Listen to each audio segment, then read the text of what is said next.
Hey guys, and welcome to or back to the Pause in Pursuit podcast with your host, Summer Clark. Before anyone thinks or says anything, I know it is a Thursday, leave me alone. It's busy, okay? It's just, things are busy, okay? And also, I'm not going to lie, I'm having a bit of what would you call it, podcaster's block, as in topic requests. I need them. Give me all of them, because sometimes I'm running out of things to talk about, and that's not like me. Okay, that shows how long I've been doing this podcast. Okay, so I did ask you guys for your topic requests and recommendations, and I got a load through. So thank you very much for those. That will get me through the next, several episodes at least, and guests as well. Please keep sending me the guests that you want me to have on the podcast. And I will reach out to them and see what I can do. But today, this was one of your guys' suggestions for a topic. I'm going to be talking about how to optimize injury recovery and return to agility, okay? Because if any of you guys actually know me, you know that I'm so injury prone for some reason. Honestly, it makes me sad, but it is what it is. I see physios, osteos, doctors. It's ongoing, figuring out why this is happening. People keep saying it's just because I overdo it, but I don't personally feel like I do. Anyway, that's a story for another day. None of you actually care. But anyway, so long story short, I have a lot of experience with getting injuries, managing them, recovering from them, and then returning to agility after them. Okay, if it is an injury that stops me from doing agility, obviously been through that process where I had to safely and gradually return to agility and then eventually return to the level that I was pre-injury, if that makes sense. So I have 10 top tips for that. But before we get into the actual bulk of the episode, quick weekly recap. Again, just work, honestly, a lot of work. Been having, a few more nice sort of non-agility weekend days. I know what you're thinking. Yes, Summer, you could have used that to do more podcast episodes. Shush, I didn't. Okay, leave me alone. It's here now. So over the past week, again, mainly just work, but we did have another day of EO prep with Sammy, one of our GB team mates. Don't know why I said that so weird, team mates. And we did it in my field, and then we went for a nice walk in the local nature park after. So that was a really nice morning. As you guys know, again, talking about injuries, I've been distance handling for the past couple of weeks to give my knee a rest. I tweaked it on the hard ground at Hinckley, basically a ligament strain, very low grade. And it's been a blessing for Arrow's skills because he did, again, I said this when I broke my foot, it was a blessing doing distance stuff with Arrow because it really brought his independence on. But I am now pain free, and I was at the time thinking, right, I'll do distance today. This was Saturday. Sunday, and then plan to run again on Wednesday, which was yesterday, in preparation for Saturday's IQ. So we are at 0.0 on Saturday doing the IQ. And then I tested it out yesterday after 2.5 weeks of rest, and we are good to run again just in time for the IQ. So the power of catching things early and staying sensible strikes again. Got very good at that. And yeah, Arrow was very happy to have his running partner back because yes, he likes agility even if I'm walking, but he much prefers chasing me. So yeah, that was cool, and we're back to normal. Niggled a little bit. It was achy on, changing direction. It ached a little bit, but again, don't you, when you get that pain, you think that's a problem, and then just pain that's like, oh, that hasn't been used in a while. So happy days with that.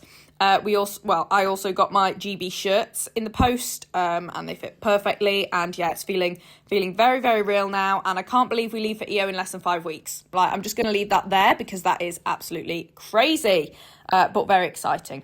So that is the weekly recap. Without further ado, let's get into these 10 tips for injury recovery and returning to agility after an injury. So my first tip, and this is probably the biggest tip I could possibly give you for injury recovery, is to find a trustworthy professional. Okay, now I understand that this is harder than it should be. There's a lot of people, private professionals as well in the healthcare industry, that charge a lot of money for their services, and they actually don't help, or they diagnose wrong, or they give you exercises that make it worse, etc. But a lot of the time, unfortunately, it can be trial and error. I have been through NHS physios so many times with no luck. To to the point now where I only have been, I think the last time I needed a physio, I went through an NHS physio just so that I was on the system if I needed like a scan or anything going forward. But again, they were just not very good. Again, not stereotyping. If you're an NHS physio, I'm sure you're great, but I just personally had a terrible experience. So I've always ended up going private, but at the same time, I have come across private professionals that are also not that great. So you need to find one that you trust, that knows what they're talking about and you feel safe with.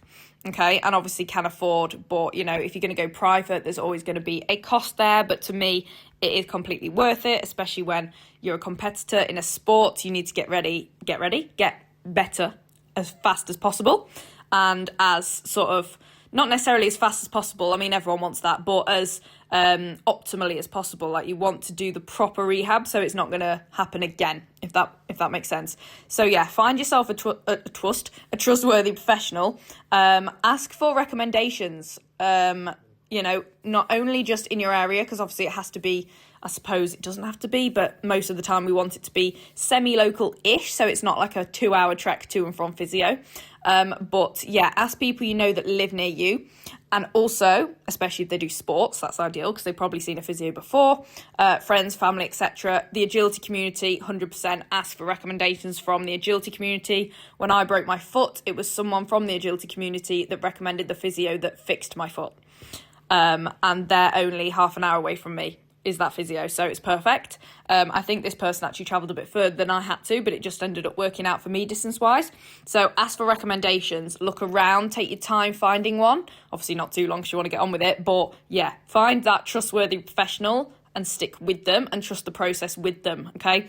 I wouldn't recommend professional hopping, so physio hopping, going from one to another to another to one to another like that, because they all might have a different view on it slightly, or a different process behind rehab, or you know, you never know, and it can be very confusing and counterproductive to see multiple professionals when it's just one injury, if that makes sense. It's, for me personally, if I'm going to swap professionals, if I'm going to go to more than one, I am going to swap. So I'm going to stop seeing one and see the other.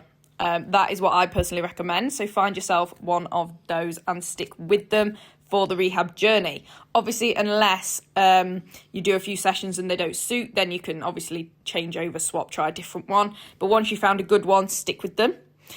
Tip number 2 is do your prescribed rehab exercises religiously. Okay, I know it can be a ball ache because I know they can be quite boring, these rehab exercises, but you have to stick to the program that your physio gives you. These exercises are given to you to recover. Like, that's the point. If you don't do them, you're not going to rehabilitate your injury, okay? Because when we injure ourselves, we need to keep it mobile. We need to do certain strengthening exercises to strengthen the muscles and joints around the injury, depending what the injury is, and, you know, get that injured area ready to load again eventually for agility. And often, I know first and foremost, you're probably going to be resting, aren't you? Well, you are going to be resting it, but after a certain amount of time, you need to start moving it, you need to start doing exercises on it, and it's so easy to do the wrong ones. It's so easy to do something that actually does make it worse, exercise-wise. So when your physio gives you that rehab program, do your exercises religiously. If you have to do certain amount of reps and sets twice a day, do them all, okay? Obviously, if it causes pain suddenly, stop. That's obvious, common sense. But yeah, make sure you do those. Try and think of it like how much effort you put into agility. Try and channel that and put that into your rehab exercise program instead for the time being, okay? Try and give it the same amount of attention, the same amount of effort and precision as you give to your agility when you're doing agility, okay? Think, right, for now, these rehab exercises are replacing my agility training sessions. Well, not really, because we're going to come on to keeping your dog fit during injuries, but you know what I mean. So, for example, competing then. If you're not competing because you're injured, think, right, my rehab exercises, I'm going to give them the time, the attention, the effort, and I was going to say passion, but it's hard to be passionate about rehab exercises, but you know what I mean. Give those the attention that you'd normally give your competition runs, okay? Tip number 3, follow the timeline given by your professional and don't rush back into it. This is huge, okay? When I broke my foot, I had to sacrifice Olympia because it was slightly too soon on the timeline. And my physio did not recommend running yet. She said, no, I wouldn't recommend doing that. Obviously, I'm not a child. I can do what I want. However, it would set me back, stall progress, potentially re-injure, stuff like that. I did not want to have to go through any more rehab, any more rest that wasn't necessary. So I made that decision to be sensible, not rush back into it. And I also had the goal of GB tryouts the following February. So I was like, let's write off December and January, give it more time to heal. So I'm back for Feb. If I'd have done that in December, if I'd done Olympia in December, probably wouldn't have been ready for February, which was GB tryouts, and then my whole year would be thrown off. Okay, so you know what I mean. You got to prioritise as well. So again, it's about trusting your professional, thinking they've given me this timeline for a reason. They're going to give you a realistic timeline as long as you follow their advice, do your rehab exercises, avoid activities they tell you to avoid that aggravate it, etc., etc., and don't rush back into it. Whatever you do, don't get impatient. Try and think. The more sensible you are, the longer you wait to get back into it, the less likely you are to have more time off of it, if that makes sense.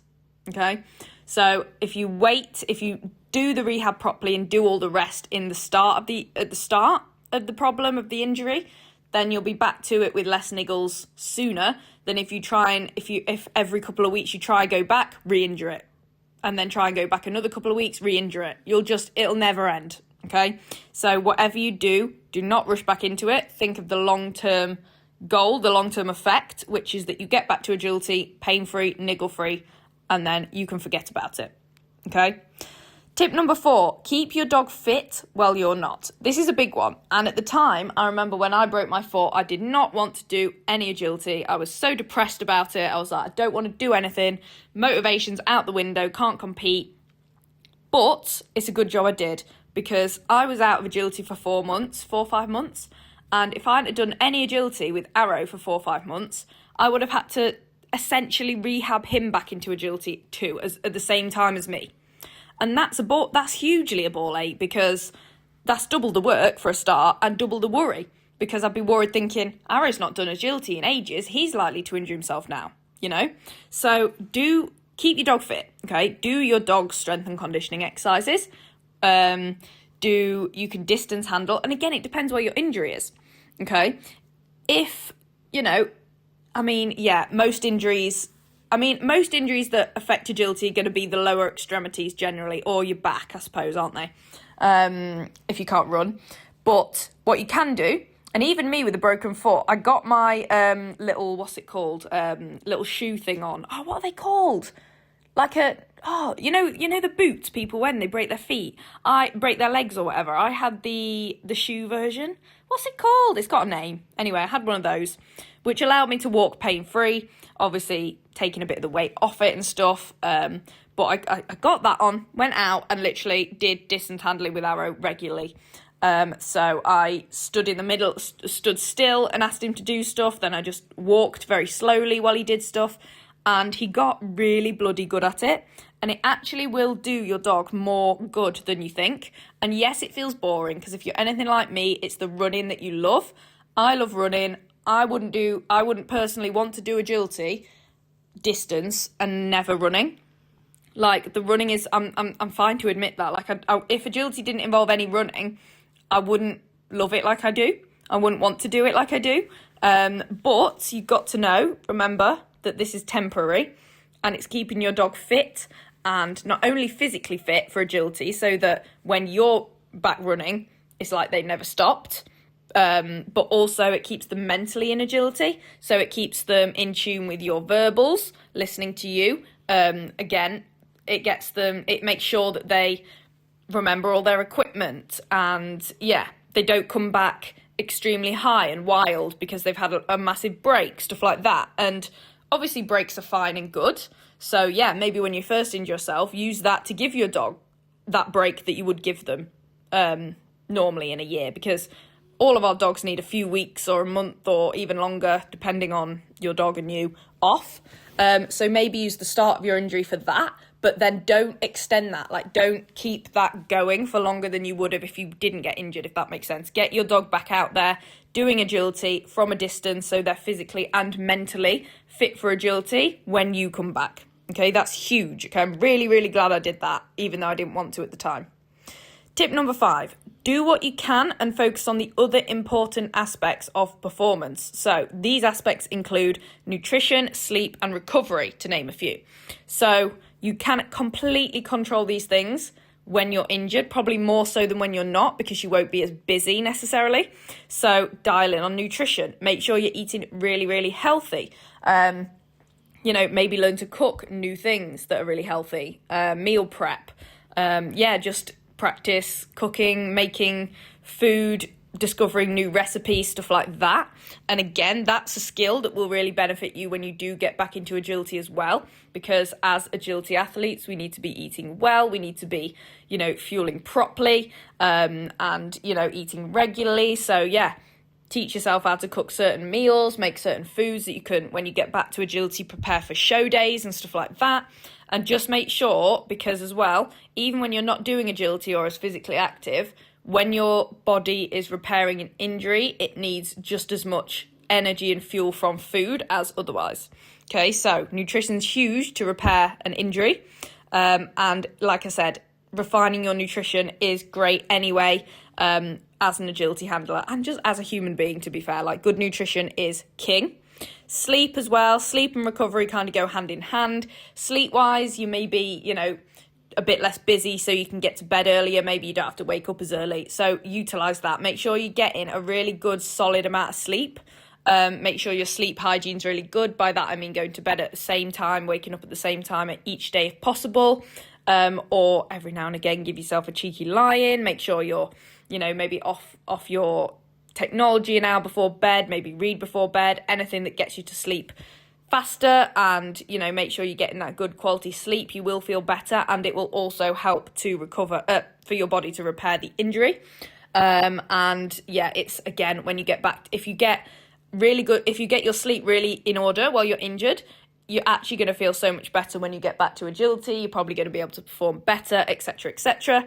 That's really important. So use that time to get good at sleeping. Sounds weird, but you know exactly what I mean. Because like I said, when we're getting up so early for competitions and getting in late and stuff like that, sleep can go out the window. We get less sleep when we're competing because that's just the lifestyle. So make the most of this time and really dial in on your sleep. And then recovery, again, sleep is part of recovery. It's probably, it is the main part of recovery. Again, nutrition's part of recovery as well. But you can even try some different forms of recovery. You could try sauna. Maybe you have a gym membership. There's a sauna, steam room, anything like that. It's really good for the muscles, really good for, again, repair, recovering the body, the soft tissue, stuff like that. So try out a sauna, anything like that, meditation, anything that will help your general overall well-being, both physically and mentally. Try and use this time while you're injured to get really good at that, because not only will that help heal the injury faster, but it will just, if you can make these habits now when you get back to agility, it's gonna really, really benefit your agility performance as well. So it is 2 birds with 1 stone, basically. So point number 6, keep the uninjured parts of your body fit. Okay, so do what you can fitness-wise with your body that's not injured. So, for example, when I broke my foot, I could still do a lot of things, okay? I could still do upper body workout, core workout. I could actually still do a leg workout without putting weight through that broken metatarsal. So I was still doing my workouts. You can do, again, it is a bit like back to point number 5 about doing what you can and focusing on what you can do, which is keeping all your other body parts fit. Because if you just give it up and you don't do anything, again, when you get back to agility, when your injury heals, you're more likely to pick up another injury in a different part of your body because you haven't kept the rest of your body conditioned for exercise. So it's going to be weaker, more susceptible to injury as well. And the last thing you want when you've just recovered from one injury is to immediately get another one. So make sure to do that when you can. And it's great for your mindset as well, to keep active, to keep doing something, release those endorphins, stuff like that. So you can, especially if you're used to a fitness regime, a gym routine, whatever, you can still do things as long as it's not putting pressure or working that injured part of your body.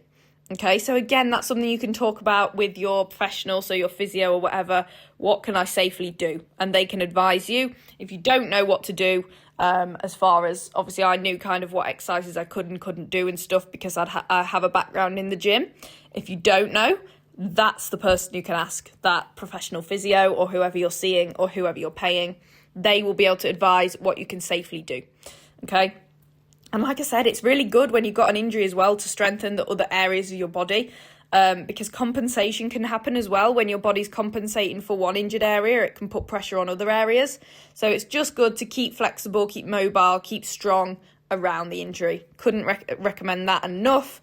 And like I said, when you do come back to agility, the rest of your body's going to be, again, you're not going to then have to rehab and ease the rest of your body back into it as such. I mean, you are to some extent because you haven't done actual agility in a while, but, since the injury, but the rest of your body is going to get back to agility fitness quicker if you've kept it fit in between this time, if that makes sense. Tip number 7, set realistic goals. For example, a certain show that you want to be fit for, okay? This was huge for me. So the thing that got me through that 4 or 5 months of injury was having the GB tryouts in February to get better for. I was like, right, this is my goal. I've got this much time. Let's do everything I can to get ready for that specific goal. Mentally, that was literally kryptonite. It kept me going. And I was like, right, no, I need to. So on the days I was like, I don't want to do my exercises, don't want to do my rehab, don't want to go out and distance handle arrow. I was like, wait, but if I don't do that, I might not meet that goal of GB tryouts in February, which means a lot to me. So it really motivated me to do it. And bonus points if that goal means a lot to you. So for me, GB tryouts obviously means a hell of a lot to me. So I was determined to make that work, and that really pushed me through that difficult time. So yeah, that's absolutely huge. And again, it doesn't have to be something massive like GB. It could be any show. Just pick a show. Your professional will have given you a realistic timeline. And if they don't, as far as agility goes, which they should, if you make sure you explain what you do and what it entails, show them videos, everything like that, tell them what's on the calendar and say, right, this is in this month. Do you think I'll be fit for that? Find one with them that you can be ready for and pin it and go, this is the one. Okay. Mentally, it is huge. Okay. Do not doubt that. Promise you. Tip number 8. Use this time to do the things you didn't have time to do before the injury. Okay, so we're all busy, but especially when we're working throughout the week and competing at the weekend, there's lots of things that I often have on my list of things to do and I don't have time to do it. Okay, so any of those things, now is the time, because you're going to be doing less agility because you're injured. You might be doing less of other things in life because you're injured. Do those things now, okay? Get them done. It's a good distraction. Stop you ruminating over the injury. It's productive because you wanted to do those things anyway. They were on the list anyway to do eventually, so let's do them now. And it just makes you feel better mentally as well. But just make sure you're utilising your time. You're not just sat around feeling sorry for yourself. I know it's easier said than done, and sometimes all we want to do is feel sorry for ourselves. But yeah, get those things done. If there's a project you wanted to start or work on, you can do it now. Maybe you wanted to start your own podcast or write a book or anything like that. Now is the time to do it. Maybe you want to teach your dog a certain behaviour or a trick. For example, I fixated on teaching Arrow to hold an item while I broke my foot so that when I returned to agility, he could hold his rosettes on the photo. It was great. Distracted me, kept Arrow's brain busy, and now it's really cute when I take photos of him with his rosettes. So happy days. So yeah, get those things done and yeah, you'll feel good for it and it keeps you nice and productive. Tip number 9, reach out to other agility handlers who have been through or are also going through the process of recovering from injury. So the thing is, with being a sports person, being an athlete, we're all going to get injured at some point. Most of us do. It's very common for athletes to get injured, probably even more likely in other sports than our sport of agility. It's all part and parcel, unfortunately, of being very active, being an athlete, especially at high level. So there's a lot of acceptance that goes into it. Accept that it's happened. If you feel like it was a stupid mistake of yours, don't beat yourself up over it, or try not to. Again, I know it's easier said than done. Just think, right, this has happened. There's no changing it. How do I move forward? Okay. Do all these things I've said, and then make sure for support you reach out to other people who've gone through the same thing or are going through the same thing. So when I put on social media about my broken foot, so many, like a silly amount of people reached out and either said, I also had this, I'm also injured at the moment, or I went through this with a different body part or the same body part last year or 3 years ago or whatever. And they'll generally, not only will they just be really supportive and, talk to you about it, which always helps, doesn't it, getting things off your chest, but at the same time, they've probably got tips and tricks of how they got through it, anything that they used, any physical supports or anything, or braces or anything like that. They could tell you how long theirs took and what the key was for them. Again, what physios they saw, stuff like that. And it's just so helpful. Honestly, the worst thing you can do is keep it quiet, not talk to anyone about it, and suffer in silence, suffer by yourself. Because generally, more people than you think have also gone through that. I am one of them. So if you're recovering from injury, my DMs are open. We can talk about it, because I've been there and done that multiple times, more times than I'd like to ideally have gone through it. But you know what? That's life. That's being an agility athlete. But yeah, make sure to reach out to people, whether that's, like I said, the agility community on social media or just friends and family in person as well, because you just need that support when you're going through a tough time. And it is tough. It is definitely tough mentally. And yeah, you don't want to have to go through anything like that alone, because yeah, it's just miserable, isn't it? I completely get it. The final point then, tip number 10 is, and this is a big one, learn from it and ask yourself what caused the injury and how can you prevent it from happening again in the future? Okay, because injuries have causes. Something will have always caused the injury. So you have to pinpoint how it happened and why. And again, if you're not 100% sure, like mine wasn't a sort of, oh, this happened in the moment, this is what happened, I just went over on my ankle and it snapped. That's not what happened. That's obvious what caused it. And sometimes you can't prevent it from happening again, necessarily. Like, it was just bad luck. You just, you just maybe stumbled on a rough bit of, slightly raised bit of ground while you were running your dog, or maybe your foot went down a rabbit hole or a pothole or whatever and you twisted your ankle or whatever. There's horror stories. Sometimes you're not in control and it is just bad luck. But other times, and often, there is a specific cause. So, for example, overdoing it, if it was a stress fracture. Maybe you didn't have the correct, enough muscle around a certain area and it was weak. And you needed to condition an area more before, doing agility on it or whatever. Generally, there's a cause, and like I said, your professional can help you figure out the cause. And then, if you know what caused it, you can then prevent it from happening again. For example, overuse. Just dial it back a bit, do less. I'm talking to myself here. Like I said, you can strengthen your body, do more strength and conditioning workouts around agility to, just strengthen everything and not stop because things happen, but make it less likely to happen again, because you won't have any weaknesses, you won't have any weak areas that are likely to go. Because if you're strong, you can afford to go over maybe on your ankle or have something happen like that without it being a break or a tear or something. Your body will be more resilient to things like that happening if you're strong. Okay, so again, those are just a few examples, but you really do need to learn from it, what caused it, and how can you stop anything like that happening again in the future. And yeah, just deep dive into it and really unpack it. And like I said, things like injuries, bad things that happen, yes, they're shit, but they're also information. It's happened for a reason. That's an injury is your body telling you something, pain is your body telling you something, and as much as it sucks, there's always something to be learnt from it. So make sure that you don't just get through it without thinking and then just go and do the same thing again, and don't correct any issues or any weaknesses that may have contributed to it. Make sure that you address the underlying problem just so it doesn't happen again, because no one wants to go through that once, never mind twice or more. Okay, so that is the episode this week, guys. I hope you find that useful. Again, make sure to keep sending me your podcast topic requests and recommendations and guests you would like me to have on in the future, because, doing weekly episodes, it's hard out here. It's hard to keep thinking of new content, but I'm trying my best. And maybe this podcast will turn into a Thursday at 8 p.m. podcast, because it has for the past couple of weeks. But you know what? As long as I get a weekly episode out, it is absolutely fine.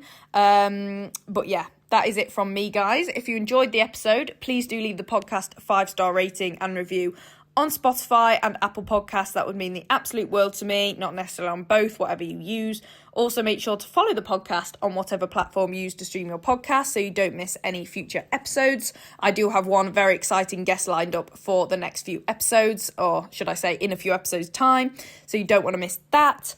Also, make sure to follow me on social media at Pause in Pursuit on pretty much all of the platforms, especially Instagram. Instagram is where I pretty much give daily updates on my story, post everything that's going on for me and Arrow, and that's also where I advertise future guest episodes, so you can ask the guests that I'm going to have on the podcast questions for them to answer. So you really should be following me over there.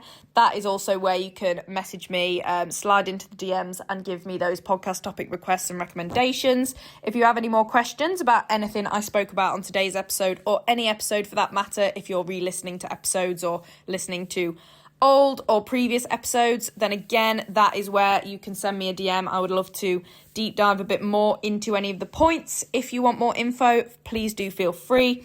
Also, treat yourself to a training aid or two. Please do follow my Safe Stride Solutions link. It is in the description of this podcast episode.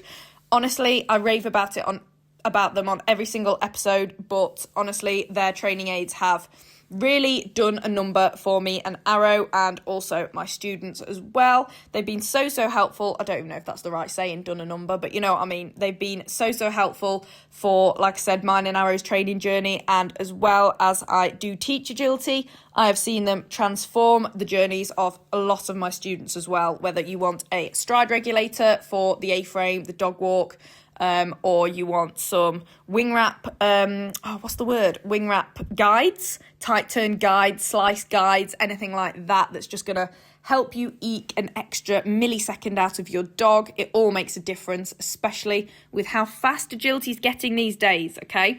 This sounds really rude. You need all the help you can get. We all need all the help we can get, okay, to reach our best. So please do follow that link and treat yourself. You deserve it. And then finally, as I just said, I also teach in-person agility one-to-ones and group classes in Lincoln. So if you're interested in either a one-to-one or group class with me, then please do, again, just send me a DM and we can sort something out. I will let you know what group classes I currently have spaces in. And one-to-one wise, I'm super flexible. So if you just talk to me about what you'd like out of it and then give me your availability, we can sort something out. So that was a proper ramble outro today. So I'll leave you with that, and I will speak to you all next Wednesday at 8 p.m. But quickly, what am I getting up to over the next week? Again, not too much. However, I am at point 0 on Saturday for the IQ. I think I've got one normal run as well. So I should see you guys there, or if you're going, I will see you guys there. But that's pretty much all I'm doing over the next week that is of any interest to you guys. But yeah, I'll speak to you either next Wednesday at 8 p.m. or, knowing me, next Thursday at 8 p.m. or later. Who bloody knows, but you'll have an episode. Bye, guys.